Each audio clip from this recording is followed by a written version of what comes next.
మనవళ్ళు మనవరాళ్ళకి రావాలంటే చాలా టైం పడుతుంది. అది తప్పు కూడా తప్పు. సో గుర్తుపెట్టుకోండి, ఇట్లాంటి కేసెస్ రేరు, చాలామందికి తెలియదు. ఒకటి. రెండోది ఏంటంటే ఇంకోటి చెప్తా. ఇదే ప్రాపర్టీ విషయంలో చాలామంది భర్తలు భార్యలకు, భార్యలు భర్తలకు గిఫ్ట్ ఇస్తారు. అంటే నువ్వు నా భార్యవు కనుక కొంత ఆస్తి నీకు ఇవ్వవలసి ప్రేమ చేత ఇస్తున్నా అని రాసుకుంటారు. దాని తర్వాత ఏమవుతుందంటే ప్రాపర్టీ ట్యాక్స్ మాత్రము భర్త పేరు మీదే ఉంటుంది, ఆస్తి మాత్రం భార్యకి రాసిచ్చినానని చెప్తాడు. అప్పుడు ఏం చేస్తాడు అబ్బాయి, ఆ భర్త ఇంకొకరికి కూడా రాసిచ్చే ఆస్కారం ఉంటుంది. ఎందుకంటే ప్రాపర్టీ ట్యాక్స్ బేస్ చేసుకుని ఆ పొజిషన్లో నేనున్నా, ఆ ఇంటి నెంబర్ నా పేరు మీద ఇన్ని సంవత్సరాల నుంచి ఉంది, నాది ఆస్తి అని, నా తదనంతరం నా భార్యకు రావాలని రాసిస్తాడు. తర్వాత అతనికి ఏదన్నా ఫైనాన్షియల్ ట్రబుల్ వచ్చి అమ్మాలనుకున్నాడు అనుకో, ఆస్తి నా పేరు మీదే ఉంది, ప్రాపర్టీ ట్యాక్స్ నా పేరు మీదే ఉంది కాబట్టి నేను నీకు అమ్ముతున్నానని మూడో వ్యక్తికి కానీ నాలుగో వ్యక్తికి కానీ ఇట్లా అమ్మే ఆస్కారం ఉంటుంది. కాబట్టి ప్రాపర్టీ ఎవరి పేరు మీద ఉంటే ఇంటి పన్ను, కరెంటు బిల్లు ఖచ్చితంగా వాళ్ళ పేరు మీదే ఉండాలి. గుర్తుపెట్టుకోండి. ఇది చాలాసార్లు చెప్పినా మళ్ళీ చెప్తానే ఉంటా. ఎందుకంటే మీరు అంతా బుర్రబెట్టి వినరు, మీరు కామెంట్లు చాటింగ్లలో బిజీ ఉంటారు కాబట్టి. సరే కన్నయ్య, నువ్వు నాకు కన్నయ్య వేలేయా. Okay, right. ఇంకా చెప్పండి. మీరు పెట్టే కామెంట్లు నేనైతే చదవలేదు, కానీ మధ్యలో కొన్ని చదువుకుంటూ వచ్చా. సో తల్లి హిందూ సక్సెషన్ యాక్ట్ ప్రకారం ఖచ్చితంగా ఇద్దరికి వాటా వస్తుంది.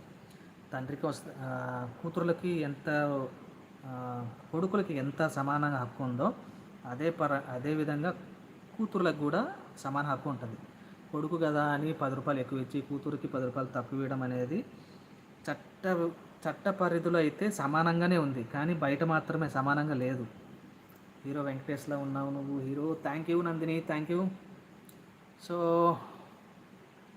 ఇంకో పాయింట్, కూతురికి తక్కువ వాటా ఇవ్వడానికి వీల్లేదు, చట్ట ప్రకారం సమాన హక్కు. ఇది చెప్పేది చట్టమే చెప్తుంది. మా నాయన మా అమ్మ, లేదంటే మా నాయన మా అమ్మ వినలేదు, మా తాత వాళ్ళదని రాసినారు, మా అన్నోళ్ళు ముందుగానే రాసుకున్నారు, మా పెళ్ళికి కాకముందే మా అన్నోళ్ళు మా అక్కోళ్ళకి రాసిచ్చేసినారు, మేము అప్పుడు సంతకాలు పెట్టినాము, ఇప్పుడు పోతే ఇస్తారా లేదా అనేది చాలామందికి డౌట్లు. ఇవన్నీ నేను కామెంట్ కూడా చేయకుండా శ్రద్ధగా వింటున్నానండి. ఓకే, థ్యాంక్ యూ రమణి గారు. I'm just Nivas, not more than that. Oh hi sir, hi Sravani. So చాలా ఊర్లలో, పల్లెటూర్లలో కాదు, చదువుకునే వాళ్ళే అండి మా దగ్గరికి వచ్చిన చాలా కేసులు ఉన్నాయి. చదువుకున్న వాళ్ళు ఏమంటున్నారంటే, సార్ ప్రాపర్టీ నా పేరు మీద ఉంది, నేను అమ్ముకుంటా కదా అంటే, కాదు, ప్రాపర్టీ నీ పేరు మీదే ఉంది, కానీ ఇంటి పన్ను ఎవరి పేరు మీద ఉంది అంటే మా నాన్న పేరు మీద అంటాడు. మరి అప్పుడు ఇండ్లు నీదే, ప్రాపర్టీ మాత్రము నీ పేరు మీద ఉంది, కానీ పొజిషన్లో ఉండేది ఎవరు అంటే, అనుభవించేది ఎవరు అంటే వాళ్ళ నాన్న పేరు మీద ఇంటి పన్ను ఉంది కాబట్టి వాళ్ళ నాన్నదికే వస్తుంది. గుర్తుపెట్టుకోండి, ఇది చాలామందికి యూజ్ అవుతుంది. ప్రాపర్టీ నీ పేరు మీద ఉంటే నీది ప్రాపర్టీ అని మాత్రం ఎప్పుడు గుడ్డిగా నమ్మకండి. ప్రాపర్టీతో పాటు ఆ ప్రాపర్టీలో ఇంటి నెంబరు ఉంటుంది, ఆ ఇంటి నెంబరు కూడా నీ పేరు మీదే ఉండాలా, ఇంటి పన్ను నీ పేరు మీదే ఉండాలా, కుళాయి పన్ను ఉంటే కుళాయి పన్ను నీ పేరు మీదే ఉండాలా, కరెంటు బిల్లు ఉంటే కరెంటు బిల్లు కూడా నీ పేరు మీదే ఉండాలా. ఇవన్నీ నీ పేరు మీద ఉంటేనే నువ్వు ప్రాపర్టీ ఓనర్ అవుతావు, నీకు సొంతం అవుతుంది. అంతేగాని సార్ మీకు నందిని గారు మెసేజ్ మాత్రమే కనిపిస్తున్నాయా? అందరికీ కనిపిస్తున్నాయి సౌజీ. ఓకే, తర్వాత అందరూ గుర్తుపెట్టుకోవాల్సిన విషయం ఏంటంటే ఇదే, ప్రాపర్టీ రాపించుకొని రావడము, బీరువాలో తీసుకొని పెట్టడం, లేదంటే లాకర్లలో పెట్టడం, కళ్ళు మూసుకొని నిద్రపోవటం. Aswith hi, motivation hi, Rajesh hi. అందరివి కనపడుతున్నాయి, నందినిది ఒక్కటే కాదు, రాజమాతది కనపడింది, రమణి మేడం కనపడింది, చాలామంది కనపడుతున్నాయి. అందరు లైక్ చేయండి వీడియోని. సో మనం ఎక్కడైనా ప్రాపర్టీ ఎవరి పేరు మీద ఉంటే వాళ్ళదే ఫస్ట్ ప్రయారిటీ ఇస్తారు. డాక్యుమెంట్ నాదే కదా సార్, మేమిద్దరం భార్యాభర్తలమే కదా సార్, ఎందుకు సార్